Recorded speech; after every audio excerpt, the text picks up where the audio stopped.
Hello everyone, it's Rebecca here and welcome back to my channel.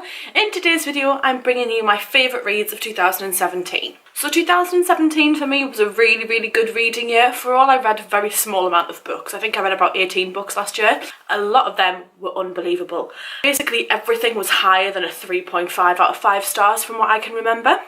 So I've got a couple that I really enjoyed. This list is obviously by no means exhausted. I've got 5 to show you. I'm just going to throw some honourable mentions in, mainly because A, I can't find the book, or B, they were really good, they just weren't top, if that makes sense. So they include On the Other Side by Carrie Hope Fletcher, Vicious by V.E. Schwab, which I absolutely loved, and I would love to have like a proper little dedication to it, but I can't find the book. I don't know where the hell I've put it, so I'm panicking a little bit.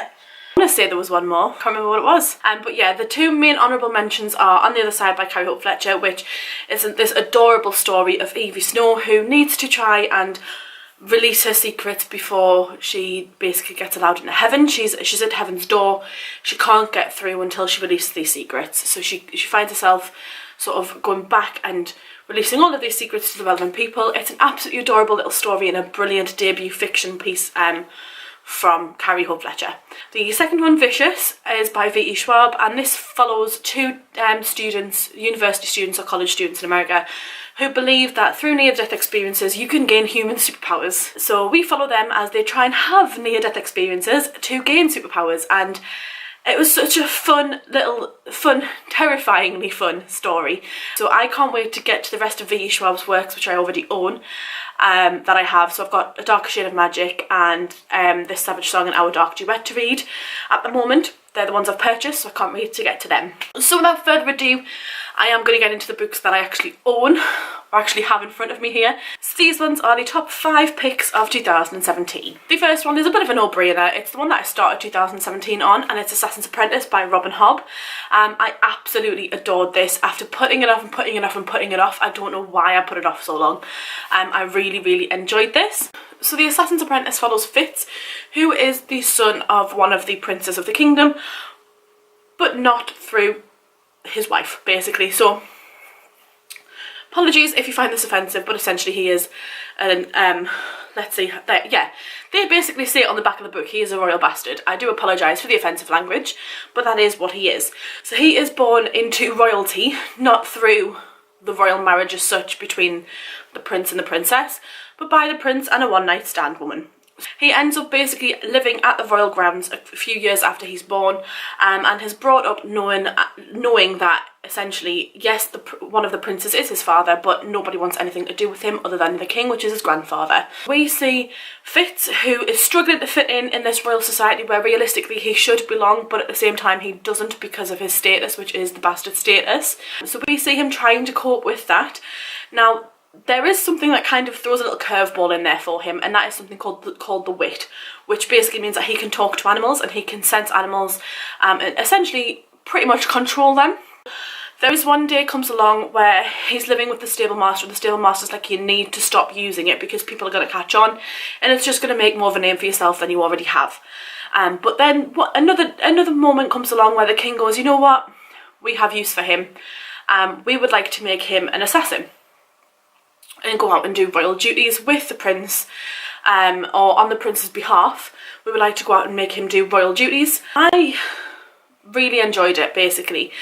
So we see Fitz as he is training to be this assassin with the fool and with the master and with the king, and we see these relationships grow that you wouldn't think would grow. For example, the fool is an amazing character, and I can't wait to find out what more adventures they get on in the next book. And I really apologise if my English isn't working today.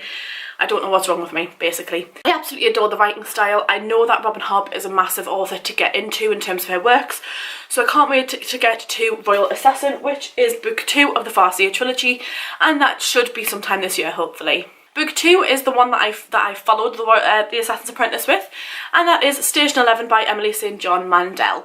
Now, this one is in a dystopian Shakespearean world, basically. So in Station 11 there's a deadly virus that attacks one knight in basically across the world, but in particular in Toronto, which is in Canada.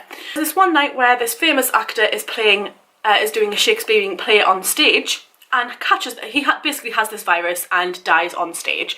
Everyone thinks it's part of the show and then realises that actually it's not, it's part of this deadly virus. So all of the cast from the stage show then go outside to find, holy crap balls, what is going on? The world is essentially ending, the world is collapsing within itself because of this virus. We then fast forward to 20 years later and there's something called the Travelling Symphony, which goes around the little surviving colonies and performs Shakespeare plays. Now a lot of them are quite familiar with the people that are surviving because they've done these plays before, they've done these tours with different plays. So we're following them as they go around these colonies and trying to survive themselves. So Kirsten, I believe she was actually, the main character Kirsten, I believe she was actually had a fascination with the actor who died on stage on the collapse of the world, joins this travelling symphony and realises that actually not all is as it seems, and that something could be threatening her world as she knows it, which is what she's grown up with. I really enjoyed this one. The characters again were really great. The story was very different to what I was anticipating. So you go into it knowing it's surrounding Shakespeare, so you don't really think much of it unless you absolutely love Shakespeare, but then you mix this dystopian aspect of a deadly virus where the world's collapsed, and then 20 years later we see how the world is thriving or how the world's surviving after this collapse. And putting the two together was such an odd combination, but such a lovely one as well. So this one was definitely one of the ones I would love to recommend to you all. The next one I have is Truth Witch by Susan Dennard. This one I didn't know if I would enjoy, and it turns out that I absolutely loved it. So it follows Safi and Isolde, and Safi is a rare Truth Witch, which means that she is very high on the on the kill list, basically. People would do absolutely anything to get their hands on a rare Truth Witch and essentially end their lives. So we follow Safi and Isolde as they try and keep themselves safe through all of these random escapades that they have.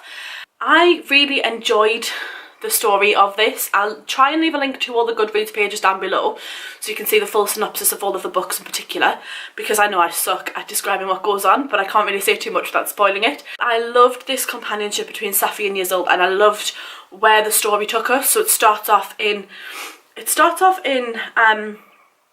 where does it start off? So it starts off in their little town where they have been living for several years, and then just spirals out of control when a blood witch comes after them. So basically a blood witch is used to scent blood and track people to essentially be taken as ransom or taken as hostages and be killed for money. So the blood witch tracks Isolde's scent, so we follow, tracks Safi's scent, sorry. So we try with Safi and Isolde to break free of the blood witch's scent, blood witch's tracks. So yeah, as I said, I really enjoyed this one. I need to get my hands on the second one, which is Wind Witch, because I believe that will follow on nicely from Truth Witch, and from the impression I get on YouTube, this is a very widely loved series anyway. So hopefully I'll get my hands on that one soon. Okay, so the fourth one I have is Nixia by Scott Rington, and I got this one in my Illumicrate box. So Nixia follows Emmett, who is a young boy who's competing for the chance to travel to, I want to say the moon, it's not the moon, to another planet to harvest Nixia. Now Nixia is this rare mineral form that essentially one tiny little bit of that could power so much compared to what we use to power at the moment. But along with several others go on to this spaceship to compete for the chance to get to the planet to harvest Nixia.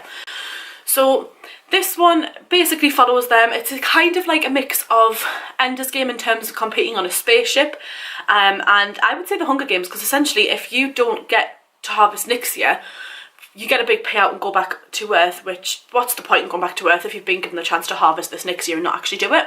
I really enjoyed it. I loved the characters in it. There was a big twist in it that I really didn't like, mainly because I've become really attached to the characters in this.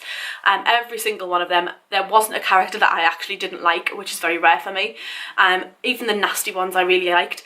So yeah, I was really shocked when there was twists and turns in this, but it did keep me hooked and it kept me wanting to turn the page to find out what was going to happen next.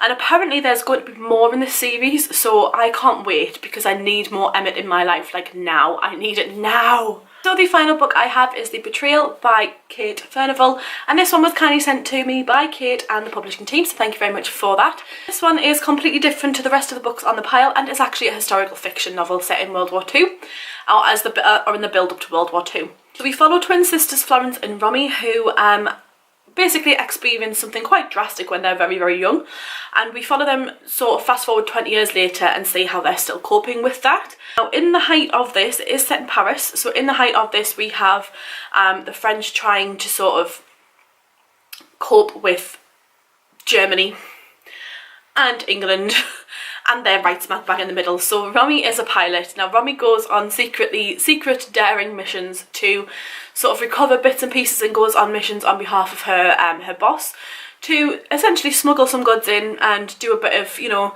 couple of jobs on the side, whereas Florence is married to a wealthy businessman who is very much involved in the World War II proceedings in terms of politically trying to get active in that. We follow these two as the war is sort of building, and we just sort of see what goes on there. Now, it is hard to describe without spoiling it to people. I really, really, really enjoyed it. I love a good World War II fiction as it is, but this was just something else. I absolutely loved the characters. I cried like a baby at the end of this book. I was frustrated. I wanted to throw the book in anger, but because of the fact that it is such a pretty book and it is such a nice copy and I love my books, I didn't throw the book around the room in frustration like I needed to. But I really, really recommend it to anybody who loves the political side of history thrown into a little bit of fiction. Definitely recommend this. And I actually went out and bought another one of Kate's books, which is being delivered to me sometime soon, hopefully. So there we have it. These are the 5 books that I read and absolutely adored in 2017. Have you read any of these? Or would you plan on reading any of these just from my, you know, ramblings from today's video?